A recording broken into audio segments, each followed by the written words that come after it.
All right, hey friends. So just a few minutes ago, I made a video for you teaching you how to do a mega garage. And as I drew it, I was like, I never taught you how to draw a car. A lot of kids kind of figure it out on their own, but it's sometimes nice to just sort of have a step-by-step, like this is how you do it. So I'm going ahead and this is a sketchbook. It's a drawing journal. Yours is the same. I'm going to use the other side of my paper. And if you look at my drawing journal in the past, I always use both sides of the paper. Sometimes you don't want to do that because it's a drawing for something else. You don't want the pen lines to go through, and those all make sense. But in this book, this is a practice journal. It's okay. So I'm going to go ahead and just flip one page to the other side of my mega garage, and I'm going to tuck it under. And as always, we start with dots. Dots are kind of round and filled in. 1,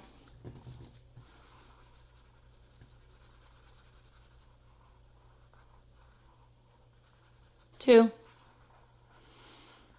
3. And yes, I do this at the beginning of every video, and no, I'm not going to stop doing it at the beginning of every video because this is how you warm up your pen. This is how you warm up your hand to get ready to be in control of your pen and be an artist.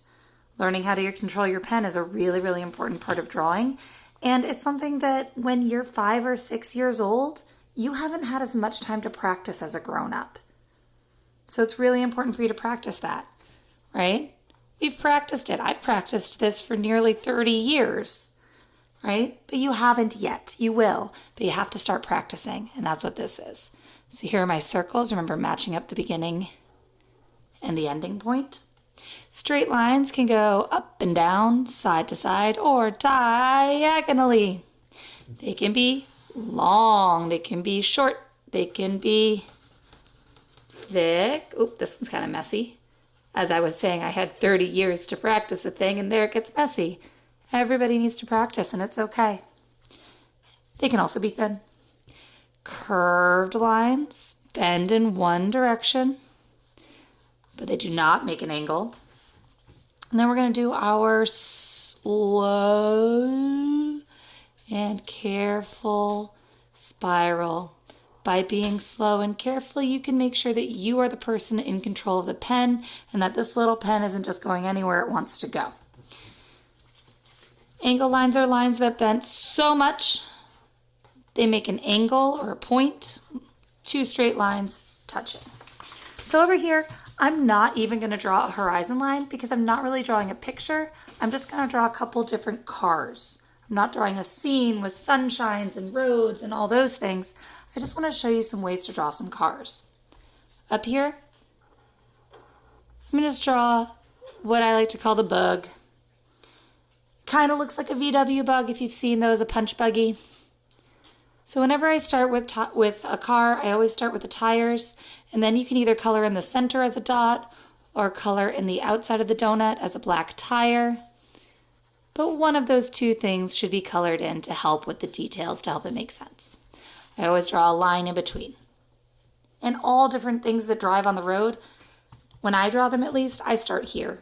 Sometimes wheels are bigger, sometimes smaller, sometimes closer, sometimes further apart, but this is almost always where I start. To make this one, I'm going to do curve line, curve line, curve line. There are a lot of pictures that my family have shown me from when I was little, and this is how I drew cars. Bump, bump, bump. And I kind of like it. I kind of think it's cute. I'm sure someone somewhere taught me that this is the way to draw a car. As with most things, when we draw the picture, it's the details that make it finished. So adding in the steering wheel, the lights, the windows, maybe a door handle, maybe a door. Those things make it look more like a car and less like 3 bumps. Another kind of car you might want to draw is a race car. I'm not really as good at race cars as I am at this bump, bump, bump thing, but I start the same way. And then the thing that I know about race cars is that they need to be very fast. And one of the things that makes them go fast is by making them really pointy so that the air goes over them really easily. So I'm going to go ahead and draw a race car like that. Maybe give it a little lifty thing here, a spoiler. Never really drawn one of those.